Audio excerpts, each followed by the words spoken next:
ಶ್ರೀ ಗುರು ಬಸವಲಿಂಗಾಯ ನಮಃ. ಸರ್ವರಿಗೂ ಶರಣು ಶರಣ. ಗುರುತತ್ವವನ್ನು ಕುರಿತು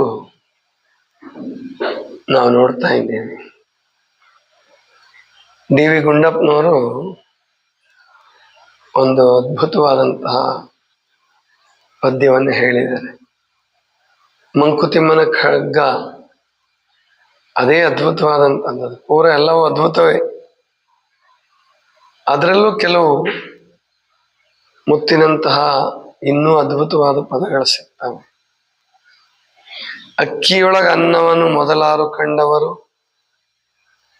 ಅಕ್ಕರದ ಬರಹಕ್ಕೆ ಮೊದಲಿಗನದಾರು, ಲೆಕ್ಕವಿರಿಸಿಲ್ಲತ ಜಗ ತನ್ನಾದಿ ಬಂಧುಗಳ, ದಕ್ಕುವುದೇ ಜಸ ನಿನಗೆ ಮಂಕುತಿಮ್ಮ. ಬಹಳ ಅದ್ಭುತವಾದ ಪದ್ಯ ಇದೆ. ಅಂದ್ರೆ ನಾವೇನ್ ಮಾಡ್ತೀವಿ, ನಾವೇನಾದ್ರೂ ಒಂದು ಕಲಿಸಿದ್ರೆ, ಏನಾದ್ರೂ ಒಂದು ಕೊಟ್ರೆ, ಏನಾದ್ರೂ ಒಂದು ಕಂಡು ಹಿಡಿದ್ರೆ ಇವಾಗ ಪ್ರಶಸ್ತಿಗಳು ಅಂತ ಕೊಡ್ತಾರೆ. ಅದೇನ್ ಪ್ರಶಸ್ತಿಗಳಿಗೂ ಬೆಲೆ ಇಲ್ದಂಗೆ ಮಾಡಾಕ್ಬಿಟ್ಟಿದ್ದಾರೆ. ಇವಾಗ ಸಿಕ್ಕಾಪಟ್ಟೆ ಪ್ರಶಸ್ತಿಗಳಾಗೋಗಿದಾವೆ. ಎಲ್ಲ ಮಠಗಳಲ್ಲೂ ಪ್ರಶಸ್ತಿ. ಒಬ್ರು ಹೇಳಿದ್ರು, ನಿಮ್ಮ ಮಠದಿಂದ ನೀವು ಯಾವ್ದಾರ ಪ್ರಶಸ್ತಿ ಇಡ್ರಿ ಅಂತ ಹೇಳಿ. ಬೇಡ ಅಂದೆ ನಾನು, ಯಾವುದು ಇಡೋದು ಬೇಡ ಅಂತ ಹೇಳಿ. ಒಟ್ಟು ಈ ಪ್ರಶಸ್ತಿಗಳು ಒಂದ್ ರೀತಿ ಲಂಚದ ತರ ಆಗೋಗ್ಬಿಟ್ಟಿದೆ. ಆಮೇಲೆ ಈ ಲಂಚ ಅನ್ನುವಂಥದ್ದನ್ನ ನಾವು ಮಕ್ಳಿದ್ದಾಗಲೇ ರೂಢಿ ಮಾಡಿಸ್ಬಿಡ್ತೀವಿ. ಶಾಲೆಗೆ ಹೋಗಕ್ಕೆ ಏನಾರ ಕೊಡೋದು, ಏನಾರ ಕೆಲಸ ಮಾಡಿಸ್ಕೊಳಕ್ಕೆ ಏನಾರ ಕೊಡೋದು, ಮಾತು ಕೇಳದೇ ಇದ್ರೆ ಏನಾರ ಕೊಡೋದು. ಈ ಮೊಬೈಲ್ ಕೊಡೋದ್ರಿಂದ ಅಲ್ಲಿಂದನೇ ಲಂಚ ಶುರು. ಇನ್ನೂ ಗೊತ್ತೇ ಇರಲ್ಲ ಪಾಪ, ಜಗತ್ತೇ ಗೊತ್ತಿರಲ್ಲ. ಊಟ ಮಾಡುವಾಗ ಮೊಬೈಲ್ ತೋರಿಸ್ತಿರಲ್ಲ, ಅದು ಒಂಥರ ಲಂಚನೆ. ಇದನ್ನ ಈ ತರ ಮಾಡ್ಕೊಂತ ಹೋದ್ರೆ ಗುರುತತ್ವ ಸರಿಯಾಗಿ ವಿಕಾಸ ಆಗಲ್ಲ. ಭಾರತೀಯರು ಒಂದು ಪದ್ಧತಿ ಇಟ್ಕೊಂಡಿದ್ರು, ಏನೇ ಕಂಡು ಹಿಡಿದ್ರು ಕೂಡ ಅದು ನಂದಲ್ಲ ಅಂತ ಹೇಳ್ತಾ ಇದ್ರು. ವೇದ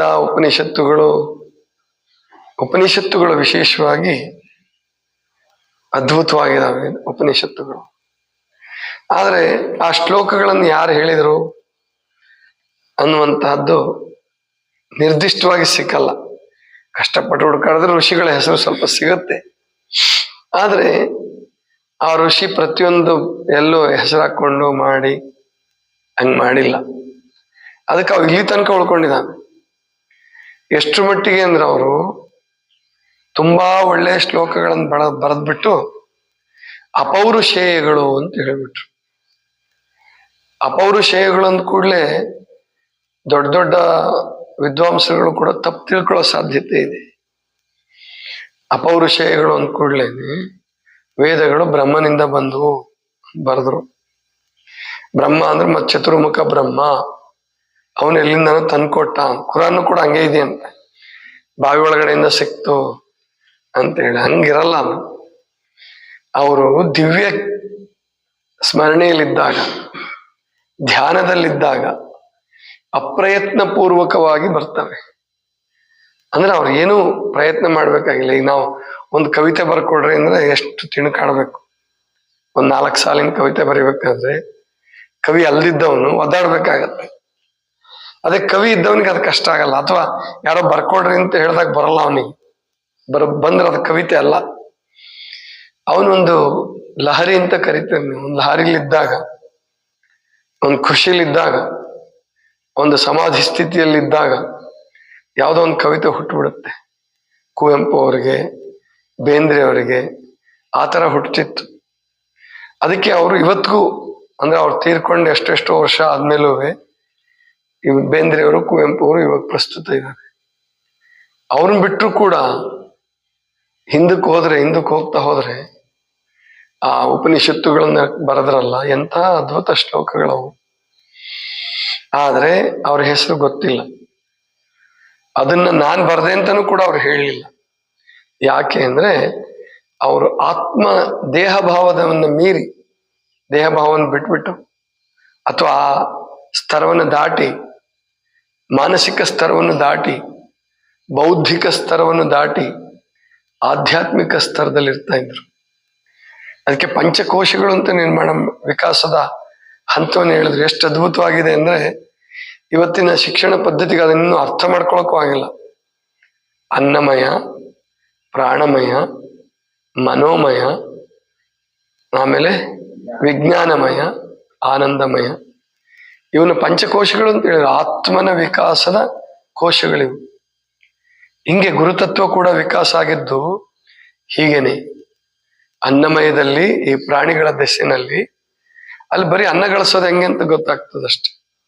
ಅನ್ನ ಗಳಿಸೋದು, ಅನ್ನದಿಂದ ಹುಟ್ಟಿದಂತ ಕಾಮ, ಅದನ್ನು ಈಡೇರಿಸ್ಕೊಳ್ಳೋದು ಹೇಗೆ ಅಷ್ಟೇ ಗೊತ್ತಾಗುತ್ತೆ. ಇದು ಅನ್ನಮಯ ಕೋಶ. ಇಲ್ಲ, ಅನ್ನಮಯ ಕೋಶ ಅಂದ್ರೆ ಪ್ರಾಣಿಗಳು ಬರಲ್ಲ ಅಲ್ಲಿ ಸಸ್ಯಗಳು ಬರ್ತಾವ ಅಷ್ಟೇ. ಸಸ್ಯಗಳು ಬರ್ತವೆ ಅಂದ್ರೆ ಈಗ ಒಂದು ತೆಂಗಿನ ಗಿಡ ತೆಂಗಿನಕಾಯಿ ಮಾಡುವಂಥದ್ದು, ಮಾವಿನ ಗಿಡ ಮಾವಿನ ಹಣ್ಣು ಮಾಡುವಂಥದ್ದು, ಹೂಗಳನ್ನ ಕೊಡುವಂಥದ್ದು. ಹೂಗಳ ಎಷ್ಟು ರಚನೆ ಚೆನ್ನಾಗಿ, ಆ ಕಲರ್ ಹಚ್ಚಿದವ್ರು ಯಾರು? ಅವಕ್ಕೆಲ್ಲ ಅವುಗಳ ಆಕಾರವನ್ನು ಮಾಡಿದವ್ರು ಯಾರು? ಅದು ಆತ್ಮದಲ್ಲಿ ಅಂತರ್ಗತವಾಗಿದೆ. ಅದು ಆ ಆತ್ಮದಲ್ಲಿ ಹೂವನ್ನು ರಚಿಸುವ ಶಕ್ತಿ ಅಂತರ್ಗತವಾಗಿದೆ. ಹೂವಿನ ಆತ್ಮ ಹೂವನ್ನು ರಚಿಸ್ತಾನೆ. ಒಂದು ಬಳ್ಳಿಯ ಆತ್ಮ ಕಾಯಿಯನ್ನ ರಚಿಸ್ತಾನೆ. ಸೋರೆಕಾಯಿನ ಮಾಡಿದವ್ರು ಯಾರು? ಆಮೇಲೆ ಹಾಗಲಕಾಯಿ, ಆ ಹಾಗಲಕಾಯಿಗೆ ಏನ್ ಅಂತರ ಇರ್ತಾವಲ್ಲ ಮೇಲೆ ಚುಕ್ಕೆ ಇರ್ತದೆ. ಯಾರು ಕೊಟ್ಟವ್ರು ಅದನ್ನೆಲ್ಲ? ಅದರಲ್ಲಿ ಅಂತರ್ಗತವಾಗಿದೆ ಆತ್ಮನಲ್ಲಿ. ಅಲ್ಲಿ ಅನ್ನಮಯ, ಏನು ಈ ಸಸ್ಯಗಳೇನದಾವಲ್ಲ ಅವು ಅನ್ನಮಯ. ಪ್ರಾಣಮಯ ಅಂದ್ರೆ ಪ್ರಾಣಿಗಳು. ಅಲ್ಲಿ ಅರಿವು ಅಷ್ಟು ವಿಕಾಸ ಆಯ್ತು. ಪ್ರಾಣಿಗಳಿಗೆ ಗೊತ್ತಿರೋ ಅಷ್ಟೇ ಅರಿವು ವಿಕಾಸ ಆಯ್ತು. ಮನೋಮಯ, ಇಲ್ಲಿಂದ ಮನುಷ್ಯನ ಪ್ರಾರಂಭ ಆಯ್ತು. ಮನುಷ್ಯ, ಅವನು ಕಾಡು ಮನುಷ್ಯ ಇರಲಿ, ನಾಡು ಮನುಷ್ಯ ಇರಲಿ, ದೇವತಾ ಮನುಷ್ಯ ಇರಲಿ, ಇವೆಲ್ಲ ವಿಕಾಸ ಆಗಿದ್ದು ಇಲ್ಲಿ ಮನೋಮಯದಲ್ಲಿ. ಕಾಡೋ ಮನುಷ್ಯ ಅವನು ಸ್ವಲ್ಪ ಪ್ರಾಣಿ ದೆಸೆಲ್ಲ ಇದ್ರೂ ಕೂಡ ಮನಸ್ಸು ಪ್ರಾಣಿಗಳಿಗಿಂತಲೂ ವಿಕಾಸವಾಗಿದೆ. ನೆನಪಿನ ಶಕ್ತಿ ಪ್ರಾಣಿಗಳಿಗಿಂತ ಹೆಚ್ಚಾಗಿದೆ. ಕಾಡು ಮನುಷ್ಯನಿಗೂ ಕೂಡ ಇವು ನನ್ನ ಮಕ್ಕಳು, ಇವಳು ನನ್ನ ಹೆಂಡತಿ, ಇವು ನನಗೆ ಸಂಬಂಧಪಟ್ಟವನು, ಇದು ವಿಕಾಸ ಆಗಿರುತ್ತಲ್ಲಿ. ತಮ್ಮ, ಅಣ್ಣ, ಸ್ವಲ್ಪ ಮಟ್ಟಿಗೆ ವಿಕಾಸ ಆಗುತ್ತೆ, ಬಹಳ ಅಲ್ಲ. ಅದು ಮನೋಮಯ ಕೋಶ. ಆ ಮನೋಮಯ ಕೋಶದಲ್ಲೇ ಮತ್ತೆ ವಿಭಾಗಗಳನ್ನು ಮಾಡ್ಬೋದು ನಾವು. ಅತಿ, ಮೋಹ, ವ್ಯಾಮೋಹ ಇದೆಲ್ಲ ಬೆಳೀತದಲ್ಲ, ಇದು ಮನಸ್ಸಿನ ದೆಸೆನೆ. ಇದು ಕೂಡ ಅಂದ್ರೆ ಈ ಪ್ರೇಮಕ್ಕಾಗಿ ಜೀವನೇ ಕೊಡ್ತಕ್ಕಂಥದ್ದು. ಪ್ರಾಣಿಗಳನ್ನು ನಾವು ಇದನ್ನು ಕಾಣ್ಬೋದು. ಹಾವುಗಳು, ವಿಶೇಷವಾಗಿ ಹಾವುಗಳು, ಎರಡು ಹಾವಿನಲ್ಲಿ ಒಂದು ಕೊಂದು ಹಾಕ್ಬಿಟ್ರೆ ಇನ್ನೊಂದು ಸಾಯೋ ತನಕನು ಅದು ಎರಡು ಹಾವು ಒಟ್ಟಿಗಿದ್ದಾಗ ಒಂದನ್ನು ಕೊಲ್ಲಕ್ಕೆ ಹೋಗ್ಬಾರ್ದು, ಇನ್ನೂ ಒಂದು ಸತ್ತ ಬಿಡುತ್ತೆ. ಅಲ್ಲಿ ಪ್ರಾಣಮಯ ಕೋಶ ಇದ್ರೂ ಕೂಡ ಮನಸ್ಸು ಸ್ವಲ್ಪ ವಿಕಾಸ ಆಗಿದೆ ಅಲ್ಲಿ.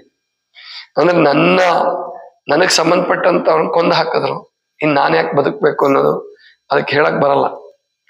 ಮನಸ್ಸಿನಲ್ಲಿ ಬೇರೆ ಬೇರೆ ಪ್ರಾಣಿಗಳಿಗೆ ಹೋಲಿಕೆ ಮಾಡಿದಾಗ ಹಾವುಗಳು ಮತ್ತು ಹಸುಗಳು ಹೆಚ್ಚು ವಿಕಾಸ ಆದಂಗ. ಮತ್ತು ನಾಯಿಗಳಲ್ಲಿ ವಿಕಾಸ ಆಗಿದೆ ಮನಸ್ಸು. ಅದಕ್ಕೆ ಅವು ನೆನ್ಪಿಟ್ಕೊಳ್ತಕ್ಕಂಥದ್ದಾಗ್ಲಿ, ಜಾಗ ನೆನ್ಪಿಟ್ಕೊಳ್ಳುವಂಥದ್ದು, ಇದೆಲ್ಲ ವಿಕಾಸ ಆದ್ರೆ ಮಾತ್ರ ಸಾಧ್ಯ. ಈ ಧ್ಯಾನ ಮಾಡೋರ ಹತ್ರ ಹಾವುಗಳು ಬಂದು ಕೂತಿರ್ತವೆ ಅಂತ ಹೇಳ್ತಾರೆ. ಹಿಮಾಲಯದಲ್ಲೂ ಕೇಳ್ತೀವಿ, ಸಂಗೀತಗಾರರ ಹತ್ರ ಕೇಳ್ತೀವಿ. ನಿಜವಾಗಿ ವಿಜ್ಞಾನ ಹೇಳೋ ಪ್ರಕಾರ ಹಾವಿಗೆ ಹೊರಕಿವಿ ಅನ್ನೋದೇ ಇಲ್ಲ. ಅಂದ್ರೆ ಭೂಮಿಯಿಂದ ಏನು ಶಬ್ದ ಬರ್ತದೋ, ಹಿಂಗೆ ಸಪ್ಲ ಮಾಡಿದಾಗ ನೀವು ಬೂಟ್ ಹಾಕೊಂಡಿದ್ದು ಅಥವಾ ಏನ್ ಹಾವಿಗೆ ಹಾಕೊಂಡಿದ್ದು, ಚಪ್ಪಲ್ ಹಾಕೊಂಡಿದ್ದು, ಅದು ಮಾತ್ರ ಹಾವಿಗೆ ಗೊತ್ತಾಗೋದು. ಅದು ಒಳಕಿವಿ ಇದೆ ಅಂತ ಹೇಳ್ತಾರೆ.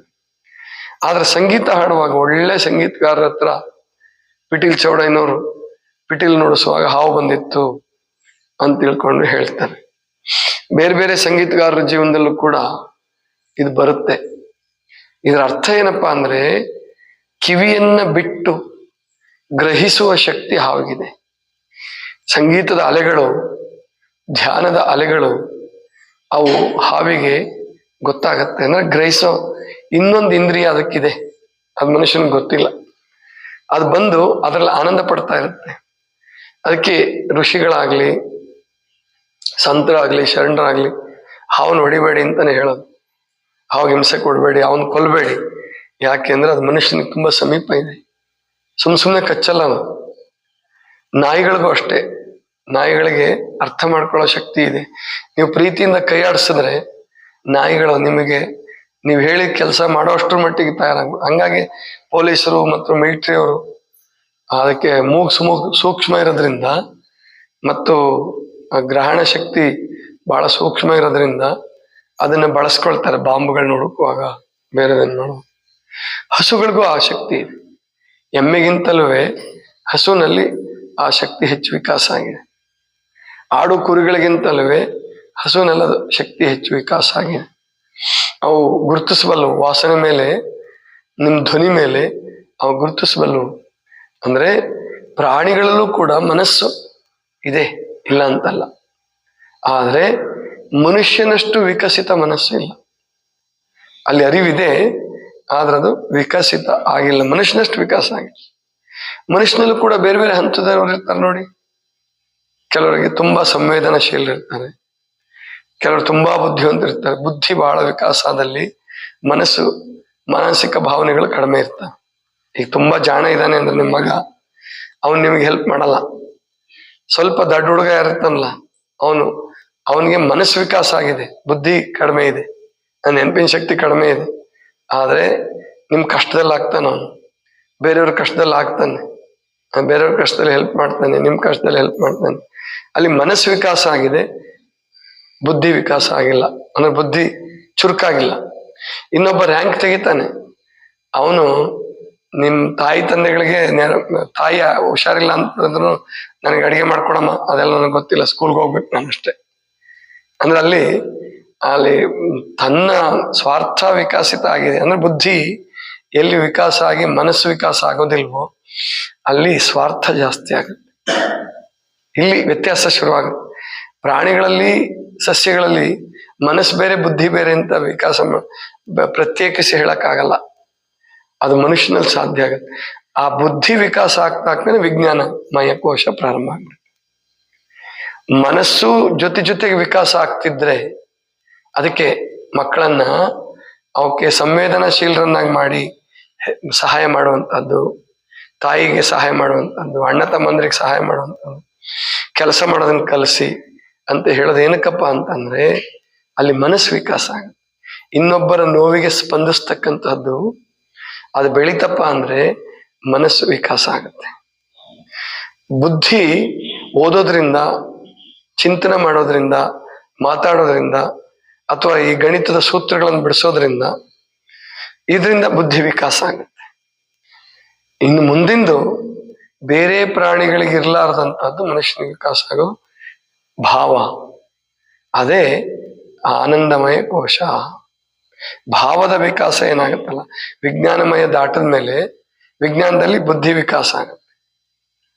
ಈಗ ಅದನ್ನ ನಾಳೆ ಹೇಳ್ತೀನಿ. ಬುದ್ಧಿ ವಿಕಾಸ ಆದವ್ರದ್ದು ದೇಹ ವಿಕಾಸ ಆಗಿರಲ್ಲ ಕೆಲವು ಸಾರಿ. ಅದನ್ನ ನಾಳೆ ನೋಡೋಣ. ಸಮಯ ಆಗ್ತಾ ಇದೆ. ಇವತ್ತಿಗಿಷ್ಟು ಸಾಕು. ಸರ್ವರಿಗೂ ಶರಣ.